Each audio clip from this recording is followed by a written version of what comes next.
to do that little experiment, you would say that you have a clay pot. So we have this brass pot. How about that? So we have this Tibetan singing bowl that I've got on this little pillow here. And it gets really interesting when you stop and consider your reality and you say, okay, so here is this little brass pot. And you would say, yeah, this is a pot or a bowl. But if I put this on a scale, let's pretend I'm setting it on a scale right now. So Ginger, how much of this, the weight of this is pot or bowl, and how much of the weight of this is brass? How much of it is... That's a tricky question, but I would say 100% of it, the weight is brass. Okay, right. So, but it's still a bowl. You would say it is a bowl, but the concept that it is a bowl is really a concept because the brass, the substrate material of it, has been formed into the idea of a bowl that we use. Yeah. To like an ant, this is not a bowl. To a dog, that's not a bowl. Again, we're back to this idea of relative perspectives, right? So this is the fact that this is a bowl is just an idea that we hold. It's a form that we hold together. And we've been taught the form since we were a small child. This is a bowl. That is a bowl. In a language that was given to you right. by your parents in school and stuff like that. So this is a bowl because that's what we've all agreed that this form of thing is, right? But when you put it on a scale or try to measure it and really pin it down, none of it is bowl. Bowl is just an idea. And then you say, okay, so all of it is brass. So it's 100% brass. But then you look closer. If you zoom in closer and you say, okay, but of that brass, the brass is made of minerals that are joined together, molecules that are joined together in a certain construct by nature that we call, because it looks this way, we call that brass. That's a name that we've just given these particular molecules that are formed this way. You know? Mm-hmm. So again, it's just an idea.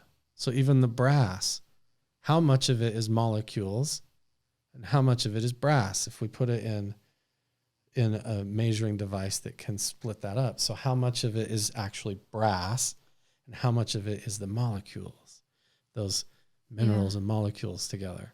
When you really apply that to our consciousness, it's really interesting to think about that because how much of me is human? Well, we'll get there. Let's just keep going deeper with the bowl for a second. Didn't know we were going We're going to go deeper. Okay, we're down to molecules. You're down to molecules, but you go deeper. See, that's where everybody loses it with meditation, and they get hung up with the visualizations. That's probably where I'm at then. That's like saying, this is a pot, so I'm going to think about the pot and be the brass. But you go deeper than the brass, and you say, okay, well, the brass is just molecules held together that we call brass, and that's still just an idea. Yeah. It's just a form of an idea that we've all agreed upon that we call brass. Nothing else agrees upon that. The brass doesn't even call itself brass. Nothing else does. That's just an idea, right? Mm-hmm. We can all agree upon that. And then, so that's the molecules there. So, okay, then we look at the molecules. And then you say, wait, but the molecules are made of atoms. And the atoms are behaving in a particular speed or density or waveform or whatever.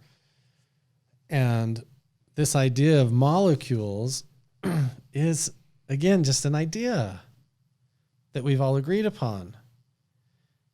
There's, and it's just a form. It's just a layer of looking at things. It's just a level of perspective that we've given a name. Yeah. You know, but it's not really real in a strange sense. And then you look at the atoms and they go in with that hadron collider and they split those atoms up and they say, oh, there's quarks below that. So how much of it is atoms and how much of it was quarks? Well, if the base material is all quarks, then none of it's pot, none of it was brass. We're all the way down to quarks now. Well, what are the quarks made out of? You know? And you get to this strange mysterious, mystical layer of reality where things are kind of all an illusion. Because if you can say that with this, the idea that this is a pot is really just an idea that has to originate from something behind the quarks, you know, because we've just given that a name. There's a field of energy or a nothingness, like there's a nothing that somehow the something emerges from, that they, I always forget this word. There's a really cool word for this and I forget it every time I need it. I'll memorize it. I can't help you. It's like emerge. It's like it emerges, or that's a scientific word for that, Okay. where something kind of emerges out of nothing. That's really interesting, but it's like when you realize how much of it is just kind of symbolism and forms, and then it gets even stranger when you realize that the whole idea that there's even a pot here at all, and that I can think that, is based on the light going through my eyeballs and my brain and my mind, and then my consciousness piecing all of the information together and figuring out what that kind of looks like, what that looks like, and what I'm experiencing. And all it takes is for you to be sitting over there for it to be different, but still be true. It's so weird. I think that it's unexpected because we just don't quite go that far. Right. Even in just like general life, we don't go that far. You know, we just stop where, oh, that's the line I'm familiar with, and so that's as far as it goes. But if you keep digging, it obviously goes on forever. Right. It must. Eventually, like Muji and these people, the people who really deep meditate, would say that that's what the purpose of the meditation is. And when you get behind all of the thought forms, all of the imaginations, all the ideas, all of these pretend society things that we all play along with, you know, that hold society together and everything, you get behind all of that. Even the fact that, like, my name is Carl, and you get through and behind all of it, and you realize that everything has to happen in your consciousness to begin with. Like, even if you have a thought like, oh, there's a pot right there, that's observed from some place. Like, and that quiet, calm, peaceful place is like who you really are. That's kind of what the mystery is all about. The whole mystery of meditation is like, we're finding who you are behind all the stuff outside of yourself. Yeah. Even your own thoughts and emotions, and who you think you were in the past, and who you hope to be tomorrow, and just being where you're at right here and now.